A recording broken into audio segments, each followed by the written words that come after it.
একদিন একটি ছোট কুকুরছানা তার বোনকে নিয়ে বাজারে গেল। বাজারের ভেতর দিয়ে হাঁটতে হাঁটতে হঠাৎ তার বোন একটি মাছের দোকানে খুব বড় একটি মাছ দেখতে পেল এবং সে নিতে চাইল, কিন্তু কুকুরছানার কাছে একদমই কোনো টাকা ছিল না। এটা দেখে মাছ বিক্রেতা রেগে গেল, তাদের অপমান করল এবং রূঢ়ভাবে তাড়িয়ে দিল। ভারী মন আর চোখে জল নিয়ে কুকুরছানা আর তার বোন ধীরে ধীরে বাজার ছেড়ে চলে গেল। পরের দিন কুকুরছানা একটি জাল নিয়ে নদীর দিকে রওনা হলো। আশায় ভরা হৃদয় নিয়ে সে প্রবাহমান পানিতে জাল ফেলল।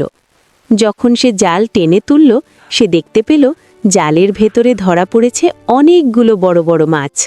খুশিতে হাসতে হাসতে কুকুরছানাটি মাছগুলো নিয়ে বাড়ি ফিরে এলো।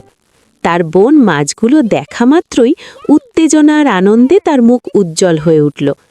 কুকুরছানাটি খুব যত্ন করে মাছ পরিষ্কার করল, সুস্বাদু মাছ ভাজা রান্না করল আর ভালোবাসা দিয়ে তার বোনকে মাছ ভাজা খাওয়ালো।